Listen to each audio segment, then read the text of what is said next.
Jemaat kami undang untuk bangkit berdiri, kita bersama-sama menyanyikan Kidung Jemaat 2, Suci, Suci, Suci.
Jemaat yang dikasihi oleh Tuhan, marilah kita awali kebaktian saat ini dengan pengakuan bahwa pertolongan kita adalah dalam nama Tuhan yang menjadikan langit dan bumi.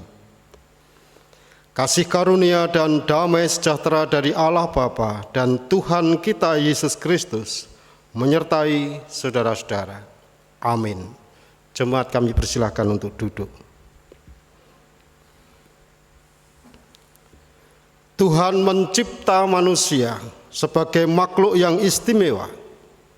Ia melengkapi manusia dengan akal budi dan rasa. Namun kita juga merupakan makhluk yang rapuh. Kita mudah terluka. Dalam kerapuhan itu, kita memerlukan pertolongan Tuhan. Di dalam keyakinan kepadanya, kita dapat berharap untuk memperoleh ketenangan batin. Tuhanlah kekuatan kita. Hanya daripadanya lah kita memperoleh keselamatan. Mari kita pujikan Kidung Jemaat 40, bait yang pertama, Ajaib Benar Anugerah.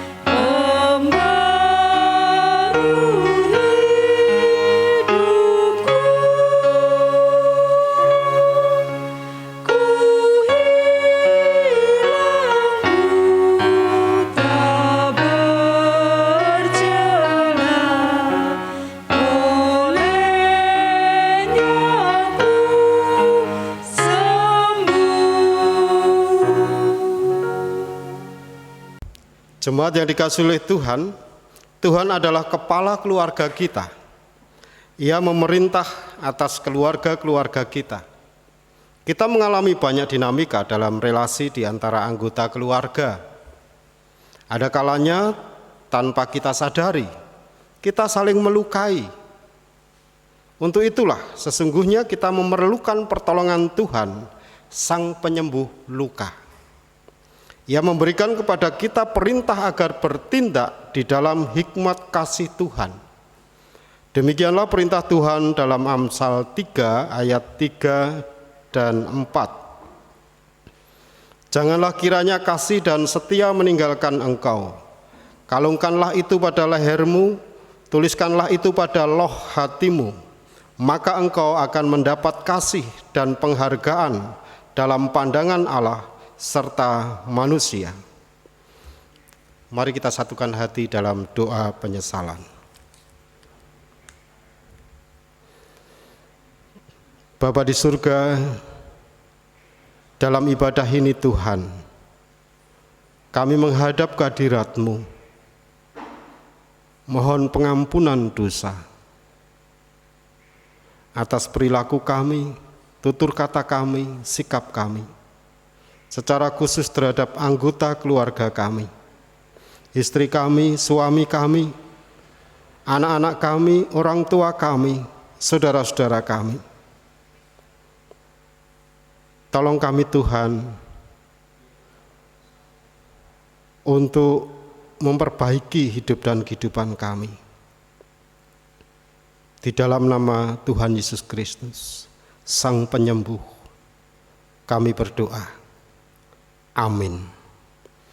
Kekasih Tuhan, marilah kita menyanyikan kidung jemaat 25, bait yang pertama, Ya Allahku di Cahyamu.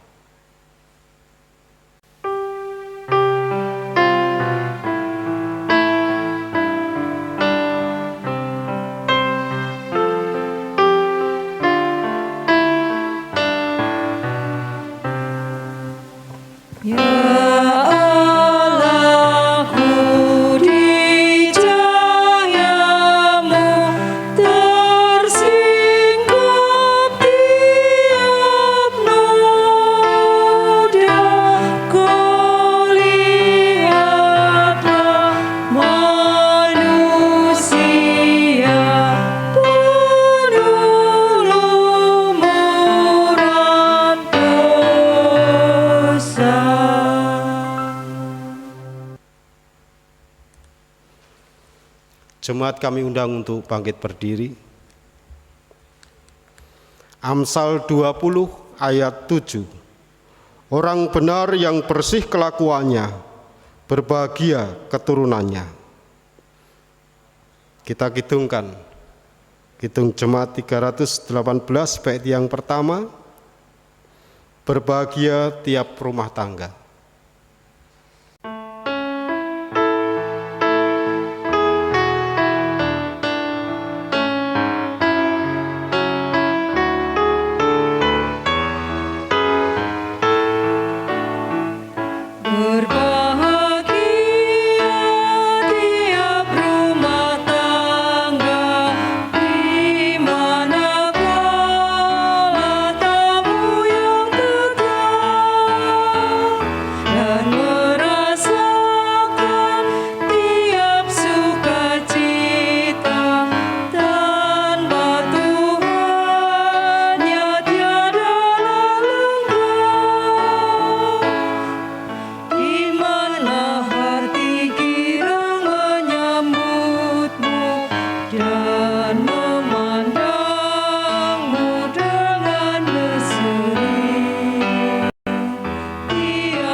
Jemaat kami persilahkan untuk duduk.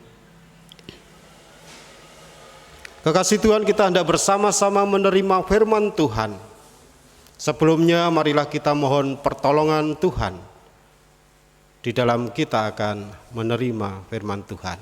Kita berdoa. Tuhan Sang Pemelihara hidup dan kehidupan kami. Dalam ibadah ini Tuhan, kami mohon pemeliharaanmu melalui firman yang hendak kami terima. Mampukan kami untuk menerima, memahami, dan tentunya mewujudkan di dalam hidup dan kehidupan kami. Kami meyakini Roh Kudus-Mu hadir dan menuntun kami.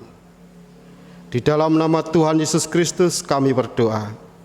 Amin. Kekasih Tuhan, masih dalam suasana bulan keluarga, saat ini kita hendak bersama-sama menerima firman Tuhan yang diambil dari Injil Markus 10 ayat 46 sampai dengan 52. Markus 10 ayat 46 sampai dengan 52. Demikian bunyi kesaksian firman Tuhan. Lembaga Alkitab Indonesia memberikan judul Yesus menyembuhkan Bartimeus. Lalu tibalah Yesus dan murid-muridnya di Yeriko. Dan ketika Yesus keluar dari Yeriko bersama-sama dengan murid-muridnya dan orang banyak yang berbondong-bondong, ada seorang pengemis yang buta bernama Bartimeus, anak Timeus, duduk di pinggir jalan. Ketika didengarnya bahwa ia adalah Yesus orang Nazaret, mulailah ia berseru, "Yesus anak Daud, kasihanilah aku." Banyak orang menegurnya supaya ia diam. Namun semakin keras ia berseru, "Anak Daud, kasihanilah aku." Lalu Yesus berhenti dan berkata, "Panggillah dia." Mereka memanggil orang buta itu dan berkata kepadanya, "Kuatkan hatimu, berdirilah, ia memanggil engkau." Lalu ia menanggalkan jubahnya, ia segera berdiri dan pergi mendapatkan Yesus. Tanya Yesus kepadanya, "Apa yang kau kehendaki supaya aku perbuat bagimu?" Jawab orang buta itu, "Rabuni, supaya aku dapat melihat." Lalu kata Yesus kepadanya, "Pergilah, imanmu telah menyelamatkan engkau." Pada saat itu juga, melihatlah ia, lalu ia mengikuti Yesus dalam perjalanannya. Kekasih Tuhan, demikianlah firman Tuhan yang kita terima. Yang berbahagia ialah mereka yang mendengarkan firman Allah dan memeliharanya. Haleluya.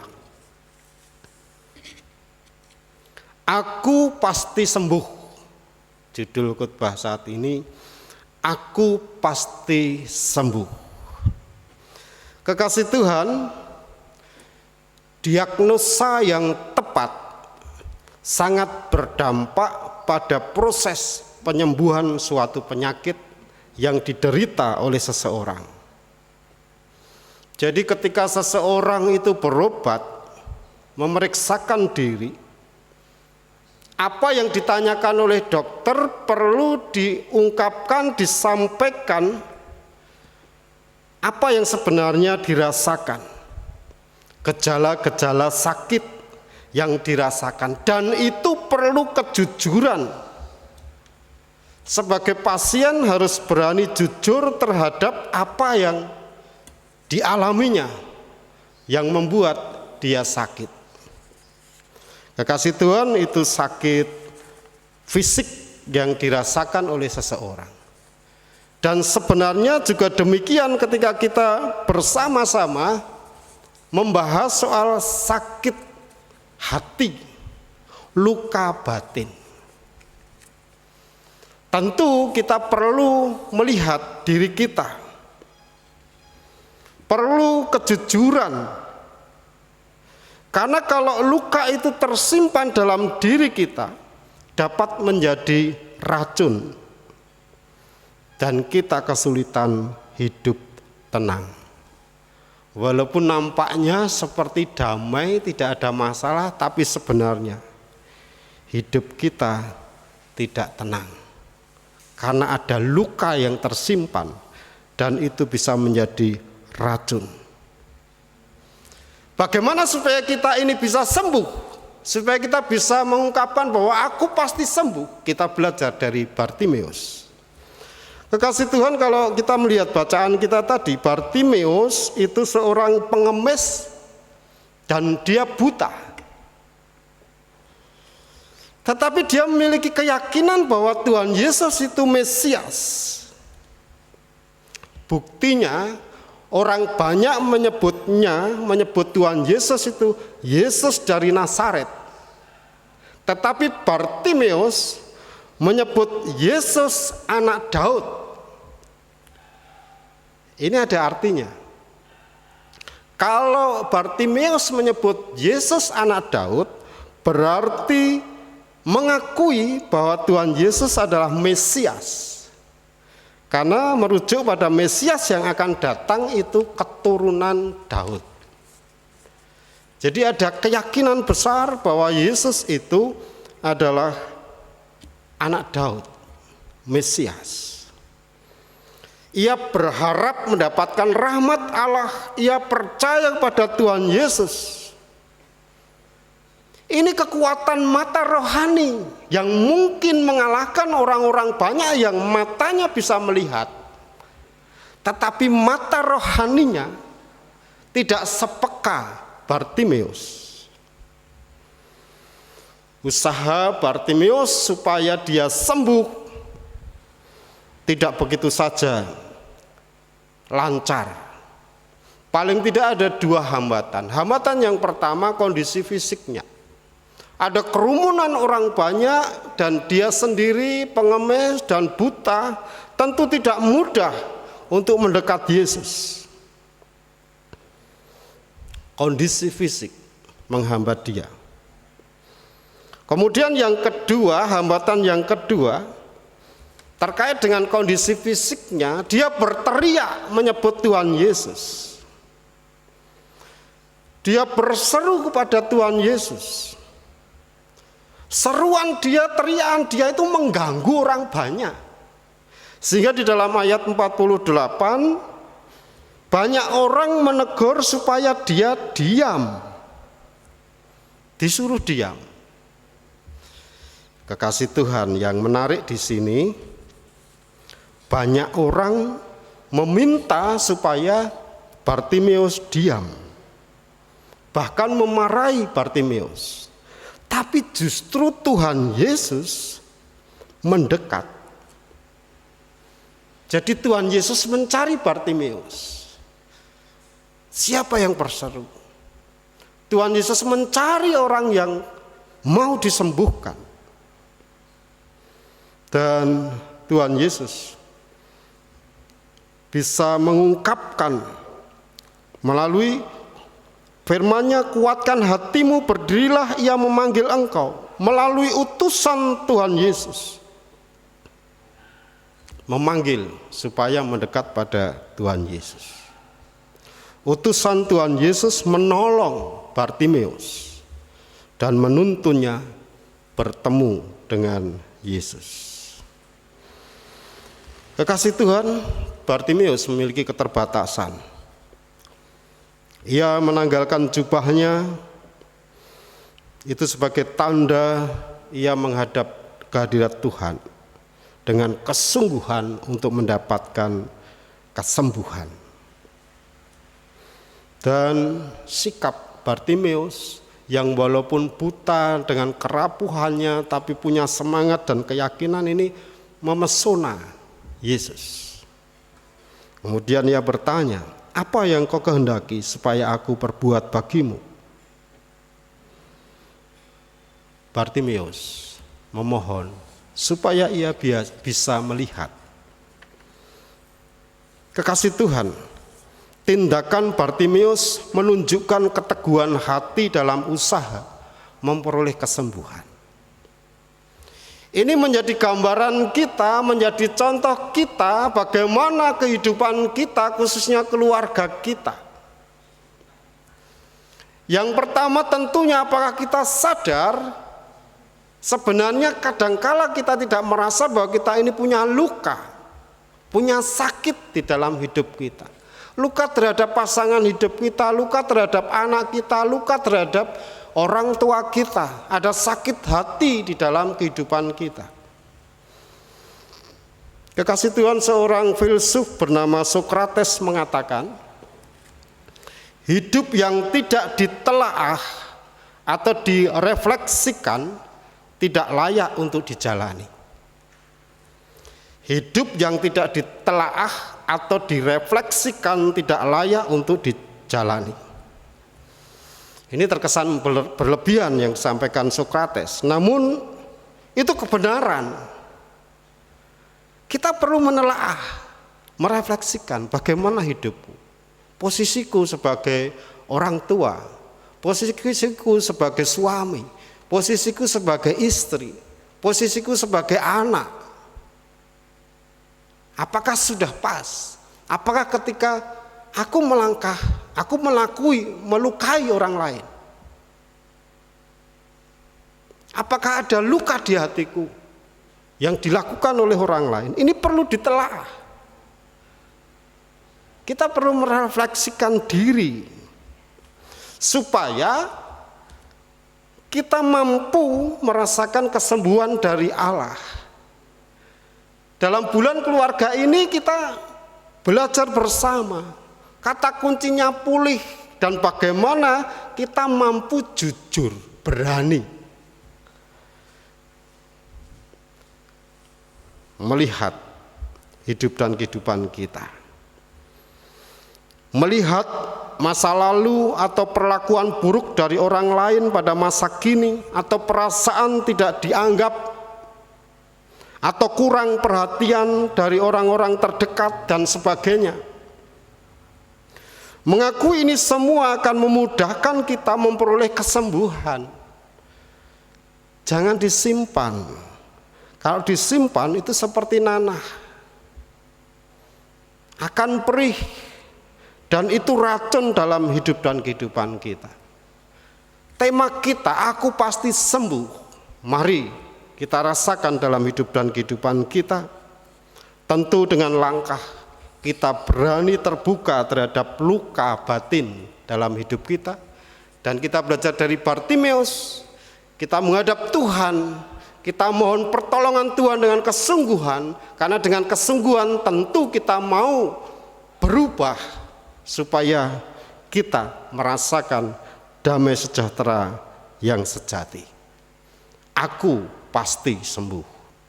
Tuhan memberkati saudara-saudara. Amin. Saat teduh bagi kita.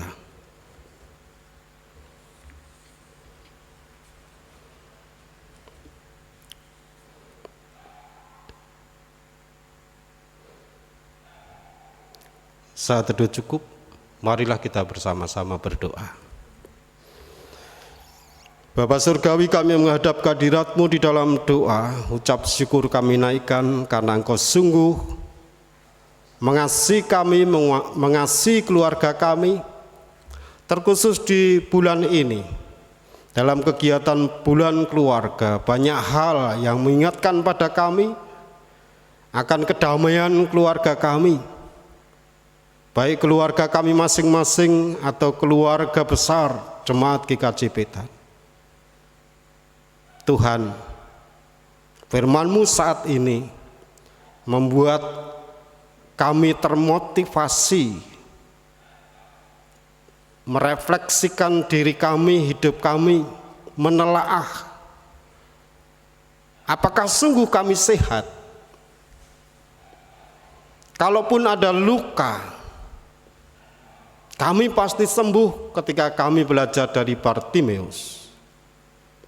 Berani jujur mengungkapkan luka dalam hidup kami. Secara khusus berani jujur terhadap suami kami, istri kami, anak-anak kami, orang tua kami, saudara-saudara kami. Sehingga hidup kami sungguh merasakan ketenangan, kedamaian.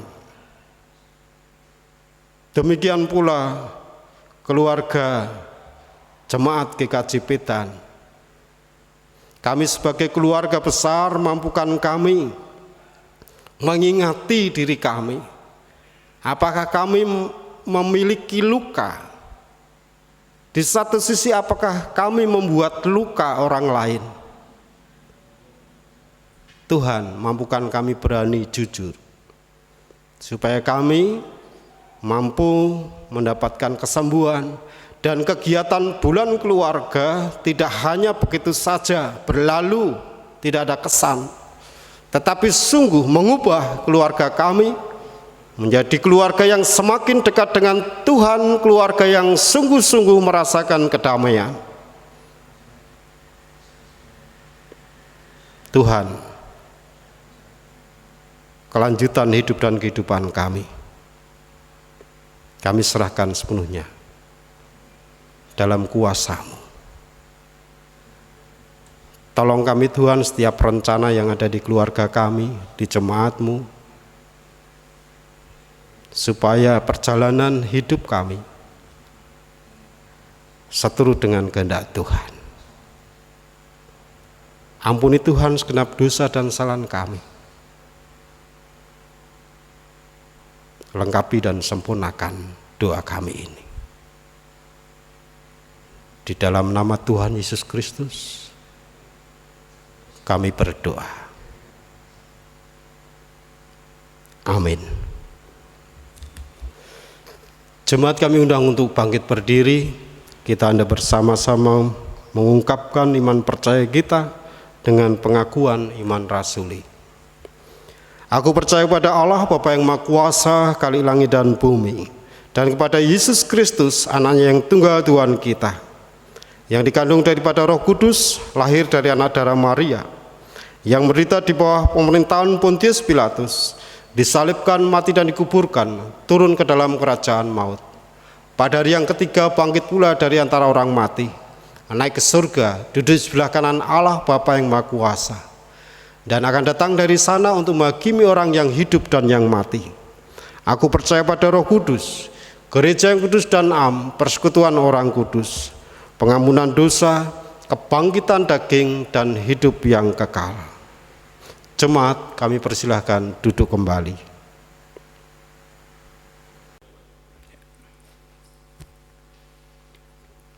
Saudara-saudara terkasih, marilah kita mempersembahkan persembahan kita sambil mengingat firman Tuhan dalam Amsal 3 ayat 9 sampai 10 yang demikian bunyinya.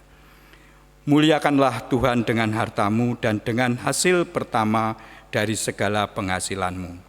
Maka lumbung-lumbungmu akan diisi penuh sampai melimpah-limpah, dan bejana pemerahanmu akan meluap dengan air buah anggurnya.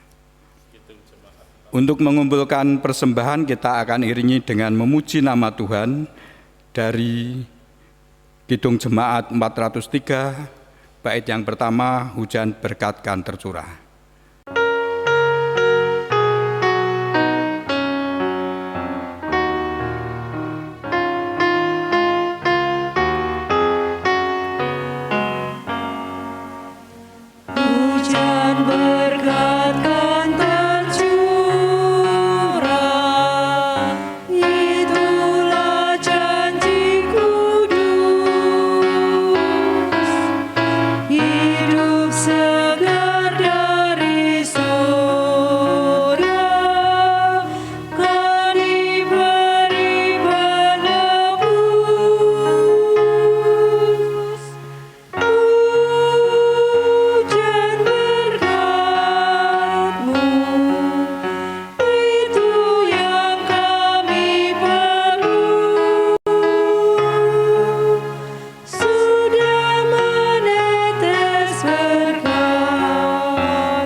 Jemaat kami undang untuk berdiri, marilah kita berdoa. Bapa yang di surga, terima kasih Bapa, pada kesempatan kali ini kami diberi kesempatan untuk mengumpulkan persembahan.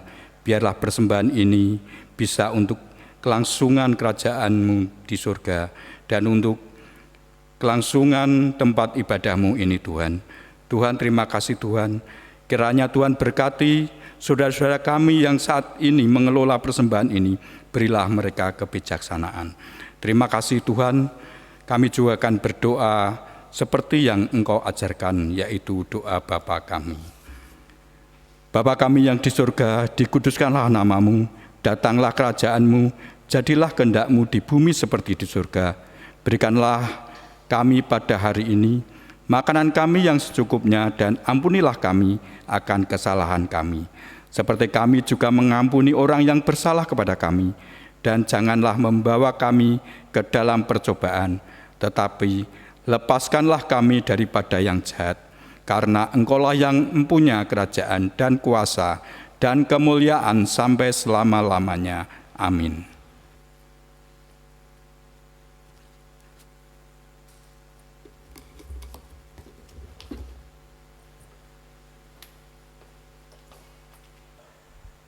Jemaat yang dikasihi oleh Tuhan, marilah kita bersama-sama menyanyikan nyanyian pengutusan Kidung Jemaat 318, bait yang kedua, berbahagia tiap rumah tangga.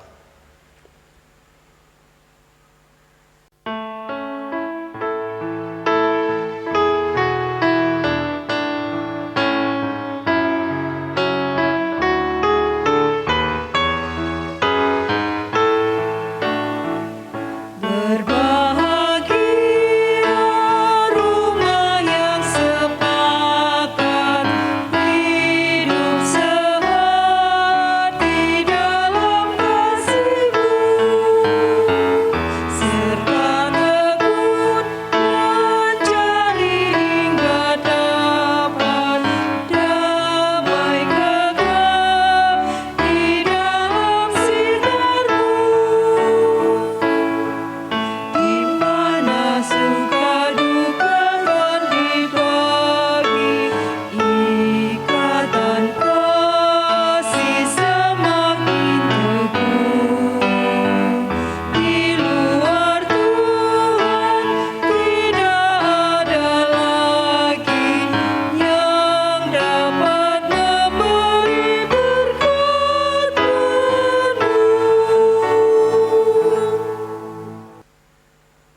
Kekasih Tuhan, Tuhanlah kepala keluarga kita yang sesungguhnya. Kita adalah anggota keluarganya. Hiduplah dalam cinta kasih keluarga Allah, saling asih dan asuh. Kita akan hidup di dalam cinta kasih Allah. Teruslah bertekun dalam iman kepadanya. Kita akan terus bertekun dalam iman kepada Allah, Sang Penyembuh kita. Terimalah berkat Tuhan. Tuhan memberkati saudara dan melindungi saudara. Tuhan menyinari saudara dengan wajah-Nya dan memberi saudara kasih karunia. Tuhan menghadapkan wajah-Nya kepada saudara dan memberi saudara damai sejahtera. Amin. Jemaat yang dikasihi oleh Tuhan, berita gereja bisa dilihat di WA grup Jemaat GKJ Pedan. Marilah saat ini kita bersama-sama menyanyikan Kidung Jemaat 348 bait yang pertama, Anugerah Tuhan kita Yesus Kristus.